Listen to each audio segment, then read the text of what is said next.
Hei, labas. Ką šiandien turime? Petcross 525 keturatį. Jau mototop. Moto centre ir su visomis surinktomis spalvomis.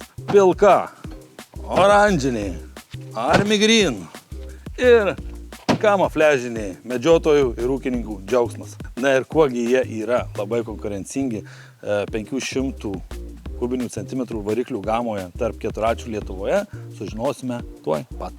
Šie modeliai komplektuojami su R12 ratlankiais 26 aukštomis padangomis, kurios yra universalios įvairiam gruntui ir kas yra gerai, kad aukštos padangos pradidina pravažumą. Taip pat jie turi priekinius bamperius, kurie apsaugo ir priekinę keturračio dalį, žibintus, radiatorius, groteles. Geras apsauginis komponentas. Keturratis turi 3500 lbs gervę su sintetiniu lynu. Taigi gervė tai yra naudojama ištraukti iš bekelės, prisirišus prie kokio medžio arba sniego peiliui kilnoti. Universalus daiktas, bet su tokiom padangom gervės ne visada reikės. Taip pat turime daiktadėžę priekyje, kuri yra gana talpi, tai galima įsidėti, kas kam ką. Kas ką nori, tas tą įsideda. Daiktadėžė yra sandari ir netgi turi įdomų dalyką. Tai jūs tik pažiūrėkit, kažkam bus juokinga, kažkam ne, bet atsidaro, neužsidaro. Radau dar vieną pliusą, žodžiu.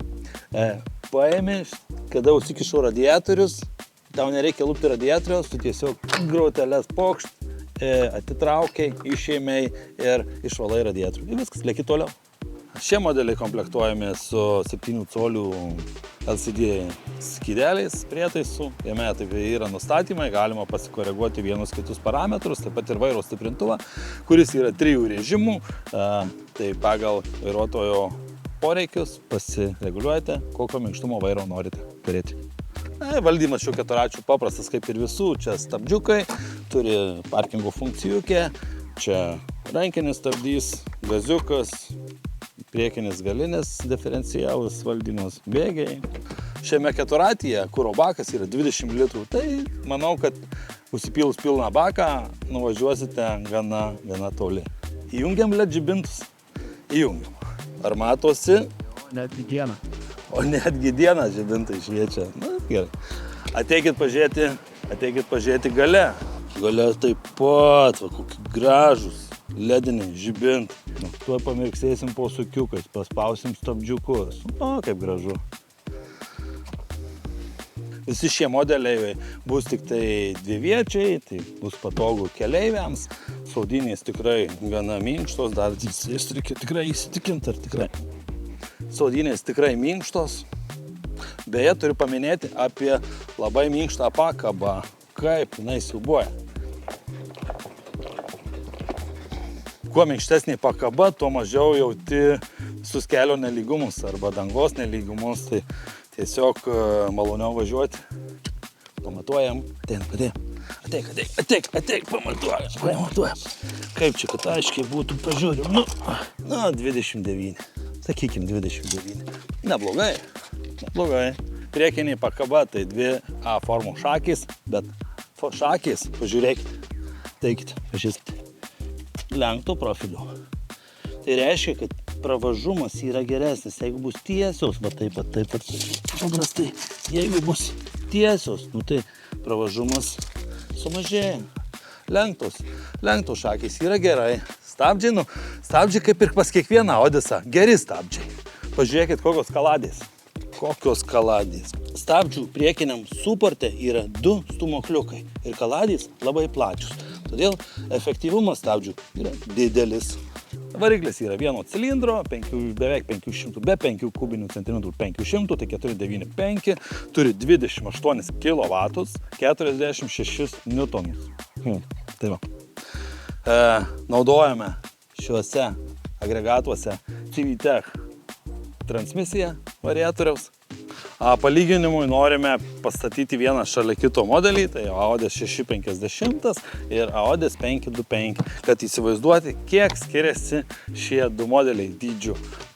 Nes skirtumo realiai nelabai matome. Bet palyginti su Segway'aus AT5 modeliu, šis skirtumas yra. Aišku, Odės yra didesnis už Segway AT5 modelį. Keturračių bendras dydis, tai yra aukštis, plotis, įtakoja pravažiavimui, pravažumui, važiavimo savybėmis, komfortu, minkštumu ir visais kitais dalykais. Aš manau, kad kuo jisai yra didesnis, tuo yra geriau. Visi modeliai registruojami kaip mini traktoriai, jie visi gali būti naudojami kaip žemės ūkio transportas, turi vilkimo kablius priekabai, mulčeriui ir kitiems tempiamiems agregatams, galbūt ir kokiai žagriai. Tai paimsime truputį čia pievoje nelygumuose, pasisukysime ratais, parodysim, kaip jisai minkštai klauso, gula, vartos ir taip toliau.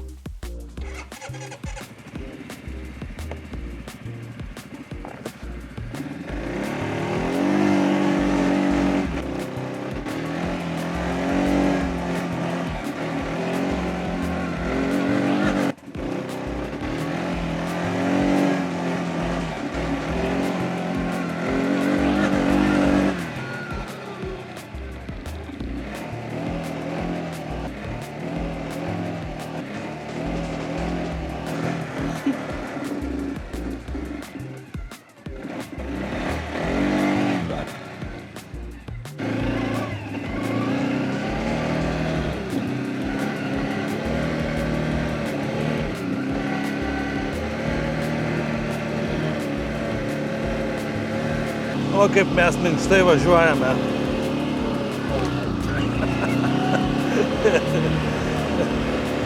Tikrai iš tikrųjų labai minkšta ir maloniai važiuojanti pakaba.